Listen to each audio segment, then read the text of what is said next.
Pernahkah Anda mengalami kejadian yang sangat-sangat menyakitkan dalam kehidupan Anda? Pernahkah Anda mengalami episode kehilangan yang begitu sangat-sangat melukai perasaan Anda? Pernahkah Anda merasakan bahwa ada ketetapan Allah yang rasa-rasanya nggak berkesesuaian dengan keinginan Anda? Tayangan berikut mungkin bermanfaat. Mudah-mudahan tayangan berikut menjawab pertanyaan Anda selama ini.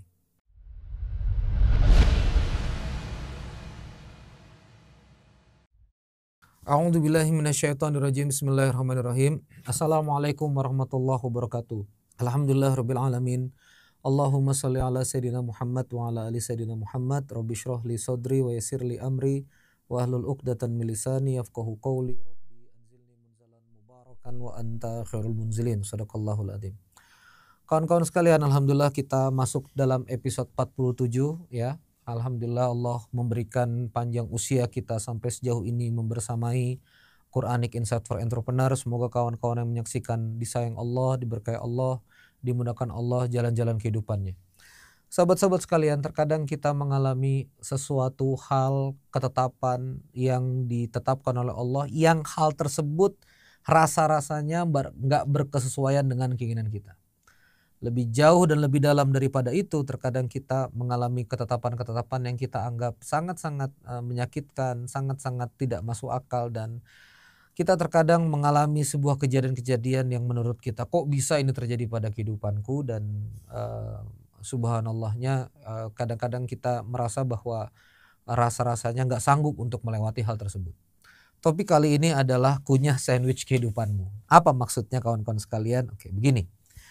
Jadi teman-teman sekalian yang dirahmati Allah Subhanahu wa taala, perasaan untuk kemudian mendapatkan takdir atau mendapatkan ketetapan yang nggak enak gitu dalam kehidupan kita, itu terkadang membuat kita menjadi sangka buruk kepada Allah. Allah ini jahat sama saya, Allah ini tidak berpihak pada saya, Allah ini pengen saya jatuh. Membuat kita kemudian akhirnya bermaksiat kepada Allah. Saya sholat aja begini, mending saya nggak sholat sekalian. Saya dakwah aja begini, mending saya nggak dakwah sekalian gitu. Karena kita salah merespon takdir yang kita anggap nggak enak. Saya kasih tanda petik ya, takdir yang kita anggap apa? Takdir yang kita anggap nggak enak. Ketetapan yang kita anggap nggak menyenangkan. Bahkan kita anggap takdir ini sadis. Maka kita akan belajar dari salah satu kisah dalam Al-Quran. Yang kisah dalam Al-Quran ini akan mengajarkan kita banyak hal. Yaitu kisah bagaimana ibu Nabi Musa alaihissalam ya, kemudian diminta oleh Allah Subhanahu wa taala meletakkan bayi Musa kecil ke atas sungai Nil. Kita akan ngaji di surah Qasas, Quran surah Qasas dari ayat ke-7 ya. Kita buka Quran surah Qasas dari ayat ke-7. Dari surah 28 surah Qasas dari ayat 7. Sekarang kita baca. A'udzu billahi minasyaitonir rajim.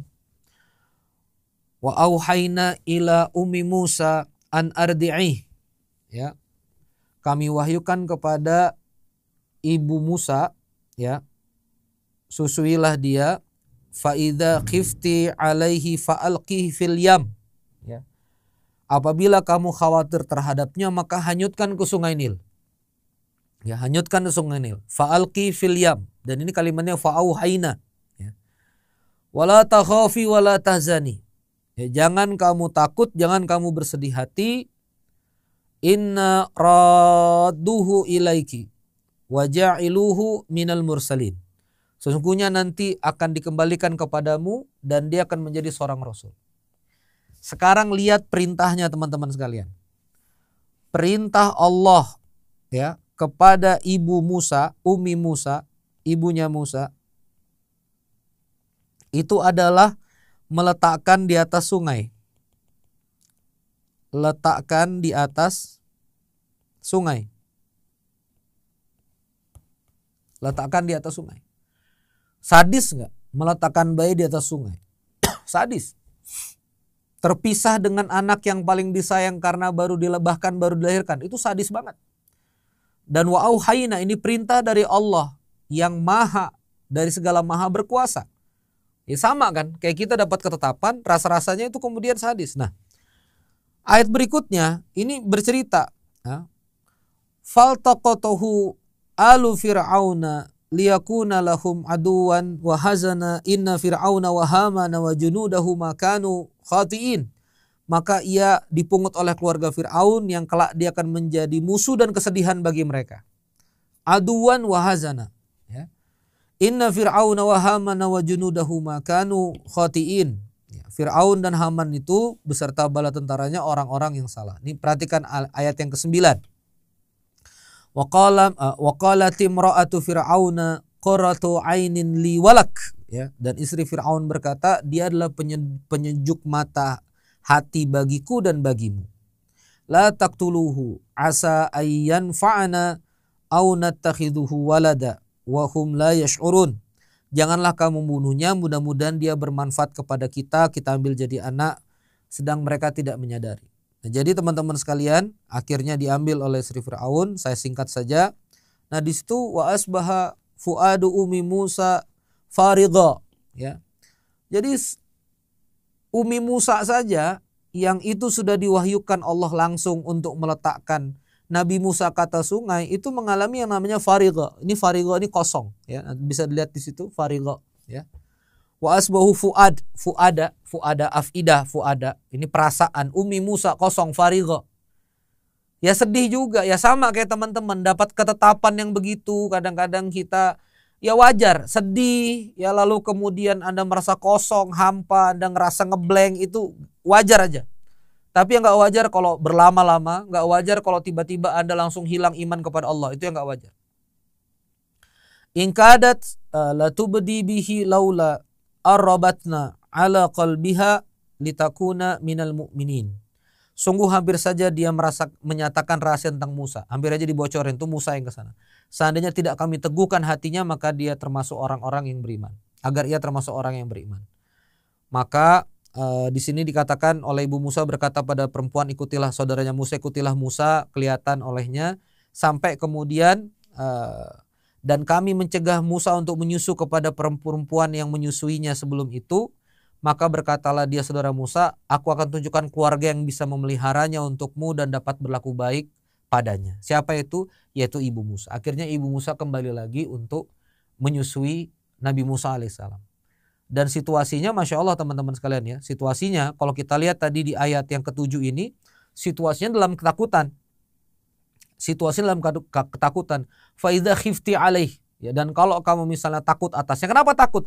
Karena semua anak laki-laki mau dibunuh sama Fir'aun. Jadi dia ketakutan. Tapi sekarang bukan cuma ketemu sama Nabi Musa, tapi kemudian dia dapat menyusui Nabi Musa dengan aman dalam lingkungan kerajaan tanpa takut anak laki-laki ini dibunuh. Nah itu teman-teman sekalian.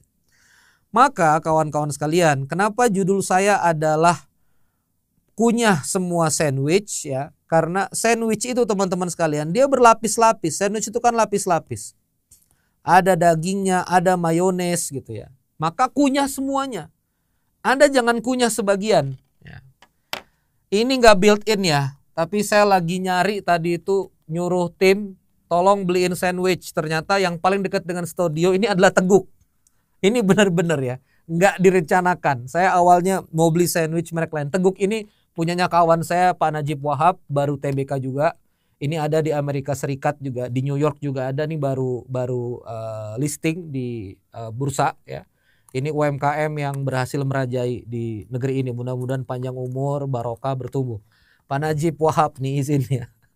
Nah ini saya beli sandwich. Kita lihat sandwich ya. Ini tulisannya ada robek di sini. Sebentar ya. Sekalian saya latihan built in. Sorry ini nggak bayar ya built in ya, enak aja. Tapi kalau yang lain mau bolehlah bayar ya. Jadi teman-teman sekalian, yang saya buka sekarang ini adalah sandwich. Waduh, repot juga bukanya ya. Nah ini dia sandwich. Sandwich ini tumpukan roti. Ini sandwich nih dari Teguk ya. Saya lagi saum jadi saya nggak bisa gigit ya. Mohon maaf ya Pak Najib ya, bukan nggak mau makan.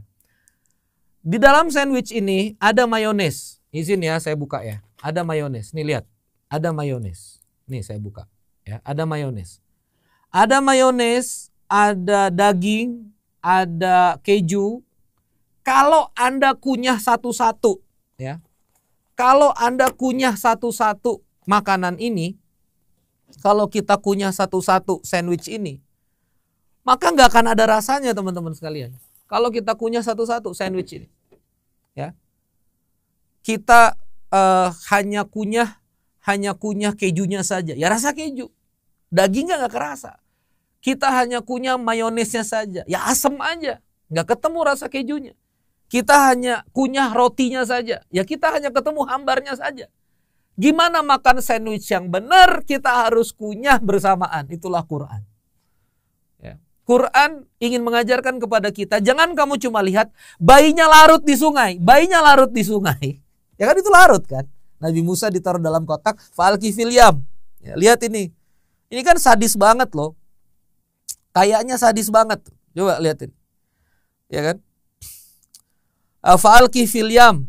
Jatuhkan malah. Jatuhkan di sungai. Wala takhafi wala tahzani. Kata Allah, jangan khawatir, jangan sedih. Maka itulah teman-teman sekalian, ketika kita menghadapi sebuah takdir yang kita rasa-rasa ngeri dan kita rasa-rasa seram, kita harus merasa bahwa Allah Subhanahu wa taala berkata kepada kita, wala takhafi wala tahzani. Ini cuma mayones sandwich saja. Ini cuma sandwichnya, seladanya saja. Anda jangan makan seladanya doang. Anda harus gigit sama chickennya gitu loh. Anda harus gigit sama dagingnya. Anda harus gigit sama beefnya. Anda harus gigit sama kejunya. Seakan-akan ngeri kan. Seakan-akan ngeri. Tapi kalau tidak dialirkan di sungai Nil, Nabi Musa alaihissalam tidak dijatuhkan di sungai Nil, dia nggak akan masuk ke keluarga kerajaan. Dan titik paling aman dari Fir'aun adalah di dalam kerajaannya. Dan ini kan teori konspirasi besar. Ya kan? Ini konspirasi Allah Azza wa Jalla. Coba lihat makarnya Allah. Coba perhatikan. Fir'aun kawan-kawan sekalian. Ya anggap aja begitu. Fir'aun itu kemudian memerintahkan untuk bunuh semua bayi laki-laki. Bunuh semua bayi laki-laki. Bayi laki-laki bunuh semua. Ya, ini lambang laki-laki ini supaya gampang ya. Bayi laki-laki bunuh semua. Biarkan hidup yang perempuan. Tiba-tiba malah ada bayi laki-laki yang kemudian masuk dalam kehidupan Fir'aun.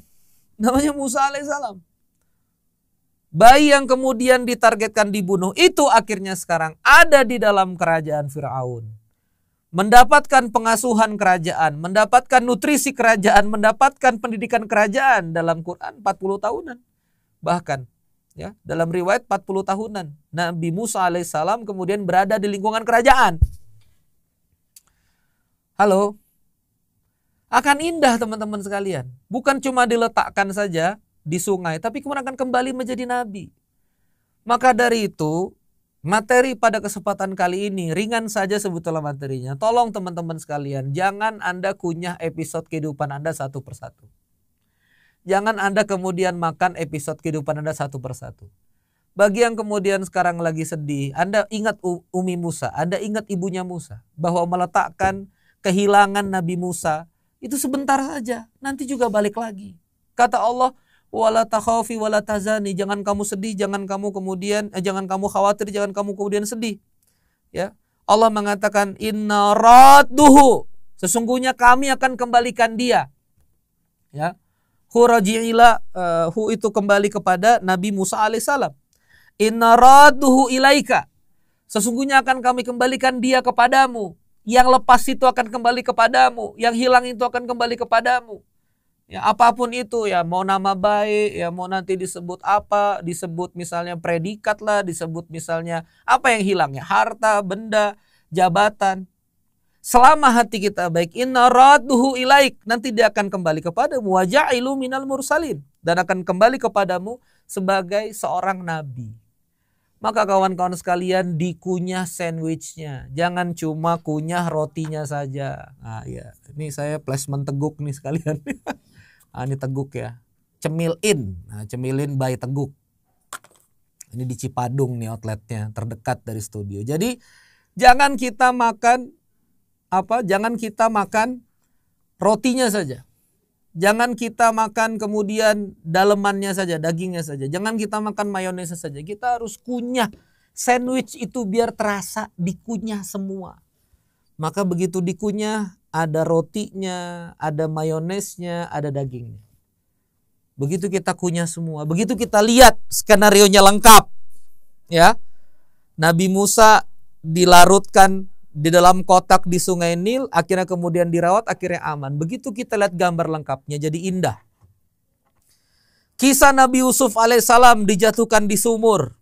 Kalau kita cuma ngelihat fi goyabatil jub, Nabi Yusuf alaihissalam didorong di sumur, kita cuma melihat pahitnya saja. Tapi kalau kita lihat semua gambarnya, ceritanya nanti, kita akan ketemu cerita bahwa Nabi Yusuf alaihissalam jadi Raja Mesir. Ya kan? Ya ada juga indahnya.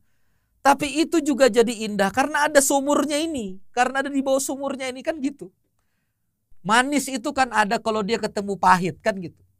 Makanya kata orang yang suka ngopi itu kan, sengaja kita ngopi agar kita bisa merasakan manisnya dunia. Biar pahitnya doang di kopi, kan gitu. Ini kan jadi indah. Dari dalam sumur lalu kemudian jadi raja. Nabi Yusuf alaihissalam didorong oleh saudaranya. Ya, 10 saudaranya kurang lebih yang lain anak dari Yakub, kemudian terdorong masuk ke dalam sumur, ya. Untuk kemudian nanti di akhir saudara-saudaranya ini minta maaf, ya. Saudara-saudaranya ini minta maaf. Sebetulnya ada 11 saudaranya, dia 12 bersama Nabi Yusuf, cuma yang baik itu Binyamin. Ya, Binyamin itu punya hati yang baik. Jadi menurut saya 10-11. Total 11. Tapi di ujungnya nanti jadi indah ketika saudara-saudaranya ini yang kemudian menjatuhkan di sumur, di ujungnya Nabi Yusuf memaafkan saudara-saudaranya. Ini jadi indah kan kehidupan. Nabi Muhammad SAW dipersekusi di musyrikin Mekah. Lalu kemudian akhirnya harus pergi menjauh, hijrah ke Madinah, Yathrib. Ya. Lalu kemudian balik lagi Fatu Mekah. Dia jadi indah. Maka kawan-kawan sekalian, ya, kalau lapis-lapis sandwichnya sekarang belum lengkap, jangan ambil kesimpulan apa-apa dulu. Ya, kita harus tetap punya sangka baik. Apalagi kita masih hidup, masih dikasih Allah nafas. Jangan kita bersangka kepada Allah. Keadaan boleh mencekam, ya, keadaan boleh menekan. Ya, orang-orang boleh berpendapat apa saja tentang dirimu, tapi selama memang ini belum ajalmu, Allah masih memberikan kesempatan kau untuk bernafas, ya mari kita perbaiki hubungan kita dengan Allah. Semoga Allah perbaiki hubungan kita dengan manusia. Mari kita isi waktu kita dengan beramal. Ada pilihan ngomongin orang, ngomongin amal soleh. Ayo kita ngomongin amal soleh. Ada pilihan ngeposting nyindir orang atau kita ngeposting program. Ayo kita ngeposting program. Ada pilihan ya untuk kemudian nyakitin orang, ada kemudian ngebahagian orang. Ayo kita pilih ngebahagian orang. Ada pilihan untuk duduk sia-sia, bermalas-malasan. Ada pilihan untuk bermanfaat. Maka pilih bermanfaat.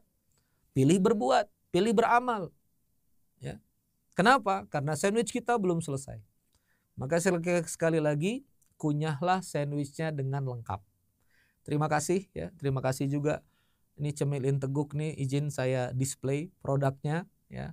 Semoga ada manfaatnya dan ya sama nih. Saya kembali lagi nih sekalian kita ceritain. Ini kan Kang Najib dan kawan-kawan, ada Mr. Catur juga kan dari Cireng Salju.